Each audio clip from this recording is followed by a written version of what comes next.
आज की भागदौड़ भरी जिंदगी में लोग अपने शारीरिक एवं मानसिक स्वास्थ्य को भूलते जा रहे हैं। विशेषकर कामकाजी महिलाएं जो अपने दैनिक दिनचर्या में इतना व्यस्त हो जाती हैं कि वो स्वास्थ्य को ही दरकिनार कर देती हैं। इन्हीं सब को ध्यान में रखते हुए दिल्ली के रोहिणी इलाके में लोगों के स्वास्थ्य संबंधी बीमारियों को देखते हुए कैंसर जांच का आयोजन किया गया। इंडियन कैंसर सोसाइटी और साझा परिवार के संयुक्त तत्वाधान में आयोजित इस कैंप में लोगों को स्वास्थ्य संबंध में जागरूक करने का काम किया गया। इस मौके पर राजीव गांधी कैंसर हॉस्पिटल के कैंसर रोग विशेषज्ञ डॉक्टर नरेंद्र अग्रवाल के साथ ही कई गणमान्य उपस्थित हुए और उन्होंने इस जागरूकता कैंप को लेकर आयोजकों को बधाई का पात्र बताया। उन्होंने बताया कि इस तरह के कैंप महिलाओं के लिए फायदेमंद साबित होता है, क्योंकि घर के नजदीक ही उन्हें सुविधा मिल जाती है। इस मौके पर जानकारी देते हुए लोगों का स्वास्थ्य परीक्षण कर रहे डॉक्टर ने भी बताया कि समय पर इसकी पकड़ से इसका इलाज संभव है। उन्होंने कहा कि महिलाओं को अपने स्वास्थ्य पर विशेष तौर पर ध्यान देना चाहिए, क्योंकि अधिकतर महिलाएं ब्रेस्ट कैंसर का शिकार होती हैं। साथ ही उन्होंने कहा कि बच्चों को भी खान पान पर ध्यान देना चाहिए और उनका झुकाव खेलकूद की झुकाव बढ़ना चाहिए। वहीं साझा परिवार के महासचिव ओपी मल्होत्रा ने कार्यक्रम में अपनी महती भूमिका निभाई और कहा कि इस तरह के कैंप को अति आवश्यक है ताकि लोग जागरूक हो सके और लोगों को भी जागरूक कर सके। इंडियन कैंसर सोसाइटी और साझा परिवार के द्वारा जो कैंसर डिटेक्शन कैंप लगाया जा रहा है, ये समाज की बहुत बड़ी ज़रूरत है। और ये हमारे जो अनऑथराइज एरिया हैं, जहाँ पर लोगों को पता ही नहीं कि कैंसर जैसी कोई बीमारी भी होती है और उनके शरीर में ये बीमारी भयंकर रूप ले चुकी है, उन लोगों के लिए जो आर्थिक रूप से बहुत असक्षम हैं और जो बिल्कुल अनभिज्ञ हैं, उन लोगों के लिए ये ऐसे कैंप बहुत ज़रूरी हैं।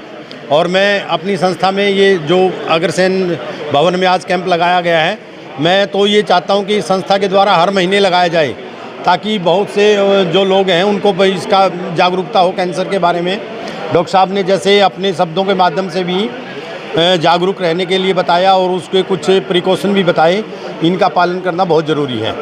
देखिए, कैंसर एक ऐसी बीमारी है जो कि शरीर के किसी भी अंग में हो सकता है। तो कुल मिला के कैंसर केवल एक बीमारी नहीं है, हज़ारों तरह के कैंसर्स होते हैं बॉडी में, शरीर में, अलग अलग अंगों में, अलग अलग कोशिकाओं से पैदा होने वाले डिफरेंट तरीके के कैंसर होते हैं। उनके लक्षण भी सबके अलग हैं। जैसे कि मुंह के कैंसर में मुंह के अंदर छाला, खाने पीने में असुविधा, आवाज़ में बदलाव, इस तरह के सिम्टम्स आते हैं। वहीं लंग्स या फेफड़ों के कैंसर में सांस की दिक्कत, खांसी या बलगम के साथ खून आना, सांस फूलना, इस तरह के लक्षण आते हैं। चेस्ट में दर्द होना।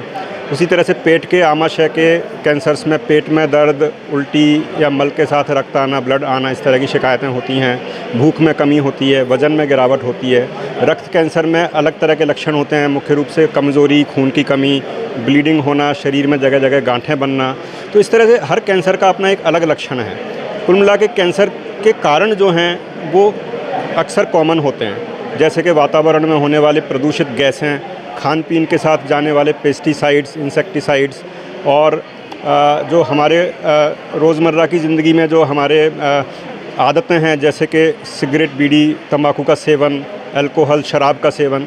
तो ये मुख्य कारण हैं जो जिनसे कि कई तरह के कैंसर्स पैदा होते हैं। जैसे महिलाओं में जो शिकायतें आ रही है, वो किस प्रकार की शिकायतें हैं? महिलाओं में जो कॉमन कैंसर हैं उनमें ब्रेस्ट कैंसर ज़्यादा कॉमन है, और दूसरा है सर्वाइकल कैंसर या गर्भाशय की जो ग्रीवा है, सर्विक्स है, उसके अंदर पैदा होने वाला कैंसर, ये महिलाओं में ज़्यादा कॉमन है। वहीं पुरुषों में जो कॉमन कैंसर्स हैं उनमें लंग कैंसर है, फेफड़ों में होने वाला कैंसर, और प्रोस्टेट कैंसर है, जो प्रोस्टेट ग्रंथि है, जो कि यूरिनरी ब्लैडर या पेशाब की थैली के नज़दीक पाई जाती है, उसमें होने वाले कैंसर प्रमुख हैं। ये हमारा साझा परिवार की तरफ से और इंडियन सोसाइटी की तरफ से लगा रखा है और हर महीने लगाते हैं और समाज के लिए काम कर रहे हैं, लोगों को जागरूक कर रहे हैं और समाज की सेवा में लगे हुए हैं। कैंप लगाना आसान काम नहीं होता, लोगों तक सूचना कैसे पहुंचाया जाता है, कैसे लोगों को एकत्रित करके सहयोग किया जाता है? ये सभी जितने भी हमारे मेंबर हैं, सभी की ड्यूटी लगाई जाती है। सभी घर घर जाके और सोसाइटियों में और जहाँ जहाँ लोग रहते हैं, जहाँ भी कैंप लगाते हैं, वहाँ आसपास हम सभी के घरों में जाते हैं और सबसे मिल के इसकी जागरूकता देते हैं और सबको बुलाते हैं। ये भाई साहब हैं, भाई साहब आज का अरेंजमेंट जो सारा किया है भाई साहब ने किया है।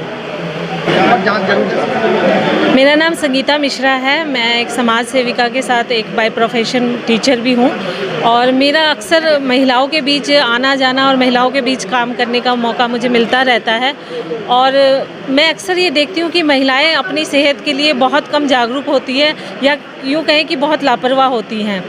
साझा परिवार जो कि एक गैर सरकारी संगठन है, ये वाकई में बहुत अच्छा कार्य करती रहती है इस विषय में, चाहे वो कैंसर हो, चाहे अन्य जांच शिविर हो या सामाजिक या धार्मिक अन्य तरह के भी कार्यक्रम करती रहती है। लेकिन मैं कहूँगी कि ये एक बहुत ही अच्छा और सराहनीय कदम है उनका, क्योंकि इसके द्वारा महिलाओं और पुरुषों में कैंसर की जो जाँच की जाती है, अक्सर कैंसर को हम एक बहुत भयावह बीमारी के रूप में देखते हैं और हमें जब कैंसर का पता लगता है तब तक बहुत देर हो चुकी है, ऑलमोस्ट सेकंड या थर्ड स्टेज पे होती है।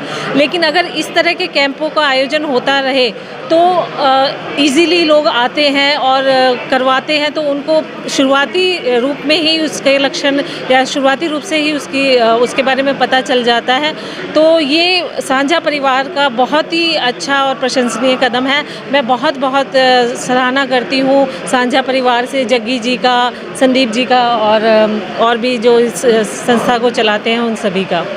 आपको बता दें कि स्वास्थ्य शिविर का मुख्य मकसद था कि लोगों में स्वास्थ्य संबंधी ज्यादा से ज्यादा जागरूकता फैलाई जा सके। लिहाजा जरूरी है कि इस तरह के कार्यक्रम दिल्ली के अलग अलग इलाकों में भी आयोजित किए जाएं ताकि ज्यादा से ज्यादा लोगों को इसका लाभ मिल सके।